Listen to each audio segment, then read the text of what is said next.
Hey, what's going on, guys? My name is Dr. Boyce Watkins. Welcome to drboycetv.com, the home for intelligent Black people. Let me know if you guys can hear me okay. If you can hear me and see me okay in the chat. I wanted to jump in to talk about something that I just read that I'm really enthusiastic about. It has to do with Carmelo Anthony and Kevin Durant actually starting their own sports league. I don't know if anybody saw that or not, but it's awesome. I think it's a very big deal. And it's something worth talking about. So we're going to break some of this down for you in terms of what Kevin Durant and Carmelo Anthony and this company called Overtime are doing together to create new opportunities for young athletes. So buckle up your seatbelt, hit the thumbs up button, share, subscribe button. We're going to get started on the Black Financial Channel right now.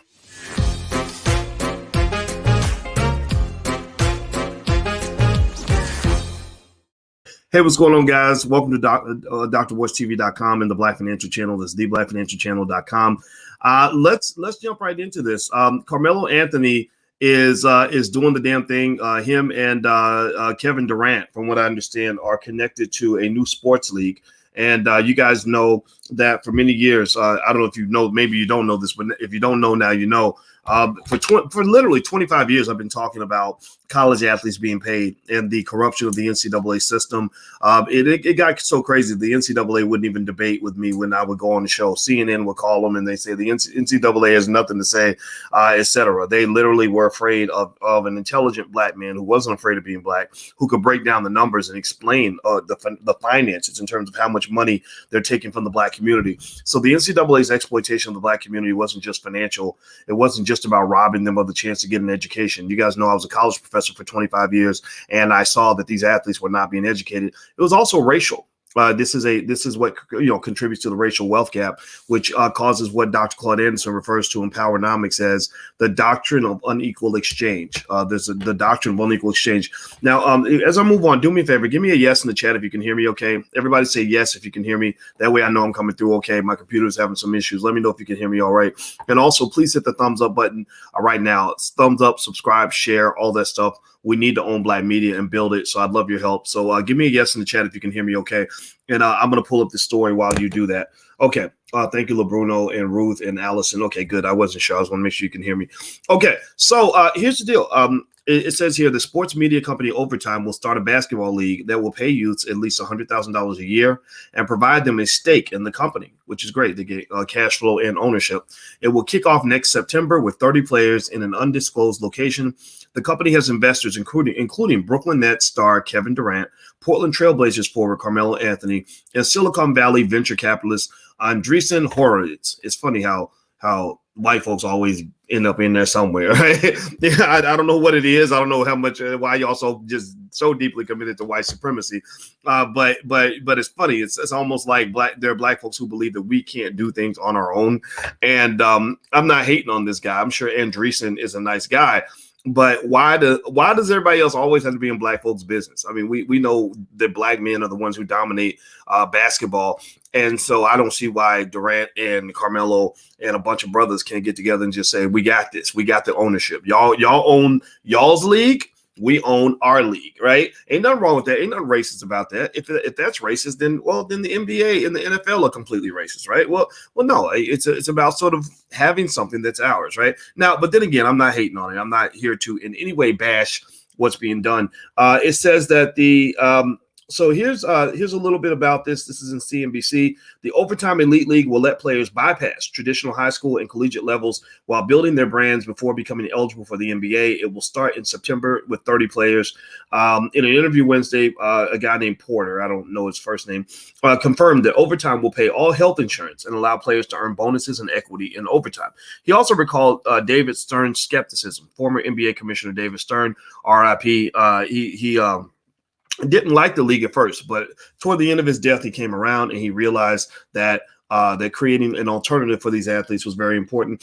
And so the great thing about this Overtime deal, which I really think that Durant and Melo are very smart to invest in this, is because they have something that the NBA has, which is really important. They have distribution. Distribution is one of the cogs in the wheel that you need in order to make entertainment work. You need production, distribution, and monetization. So if they can monetize, even at a low level, the fact that this company already has millions of followers online, millions of people that will tune in and watch well-branded, athletes that are at the top of their game, then they got a gold mine. They're going to create a $1 billion league. This is going to be something that's going to be a game changer. And most importantly, it's going to create opportunities. I remember when I used to watch LeBron back in the day, and LeBron was in high school, and he would play in these nationally televised games that were on ESPN.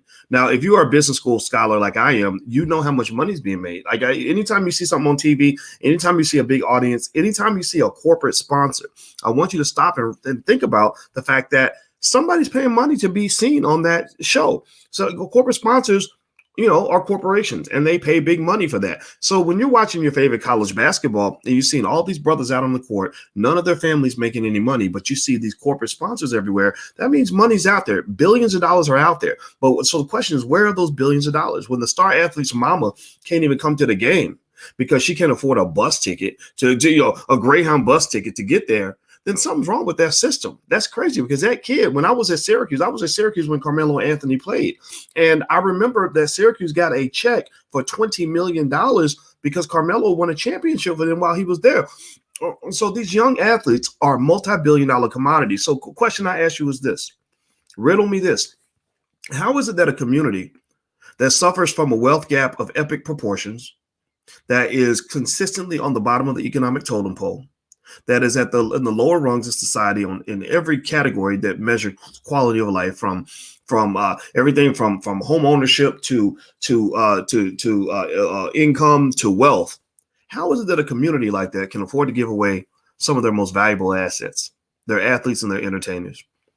Right? It doesn't make any sense. So what I like about this, and I think is great, is I like the idea of these young guys making money, their families getting money.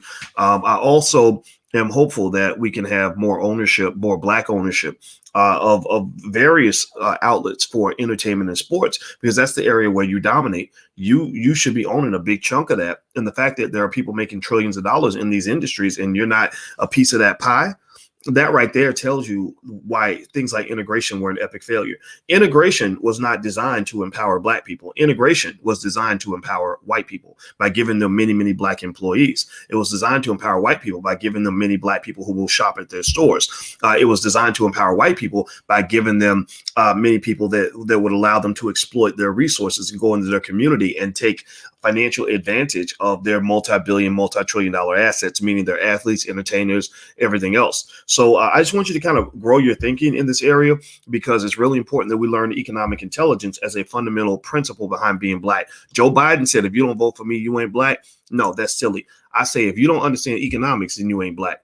If you don't know how to control your money, then you ain't Black. If you ain't talking Black power, then you ain't Black. If you don't care about your hood no more, then you ain't Black. So so to me, being Black is far deeper than just voting for a Democrat or Republican. We tried those things. Those things did not work. Let's try being Black for a change. Maybe being Black is the way to actually be Black. So give me a yes in the chat if you heard even an ounce of what I'm saying. Please let me know that what I said is okay. I know sometimes it sounds radical, but I'm really trying to help you wake up and help you understand that there's big money out here, that economics is not just a game. It is a war. It is a battle. It is a conflict for resources, and you must win that battle through preparation. If you stay ready, you ain't got to get ready. So I need your kids to be ready so that they ain't spending their whole life not ready. Got it? Give me a yes in the chat if you agree. All right, so I'm about to go play Call of Duty with my son on my Twitch channel. I will also talk about my stock pick of the week on my Twitch channel. So if you want to come in, if you're into either gaming or the stock market, we talk a lot of shit. We have a lot of fun. Me and my son and his homeboy, we get on there and we just play each other in Call of Duty, and it's just something fun to do. Just a way for us to connect, but also a chance to talk to you in an informal setting. So follow me on Twitch. My Twitch channel is twitch.tv/Dr. Boyce Watkins. And while I'm there, just as a little treat, I'll give you my stock pick of the week in terms of a stock that you may want to look at that I think is going to do really well. So anyway, hit the thumbs up button, share button, subscribe button. And also as a reminder, Black Experts Weekend is not over yet at the time of this recording. We're almost done. And there's literally 24 Black experts we gathered in the Black Business School who are talking to you for free about how they make their money. And a lot of them are multimillionaires, and they're giving all the game this weekend. So if you want to come join us, you can still join us. It's not over yet. You can go to blackexpertsweekend.com. Feel free to go take a look. It's better, 10 times better than college, because I don't know too many college professors that know how to teach you how to be a millionaire. But I got a whole bunch of millionaires over here that are giving you every ounce of the game. You just got to take the time to pay attention. You ain't got to pay money, but you got to pay attention. So feel free to go go to blackexpertsweekend.com. I'm out. Have a good day. Hit the thumbs up button on your way out, and I'll talk to you soon. Love you. Peace.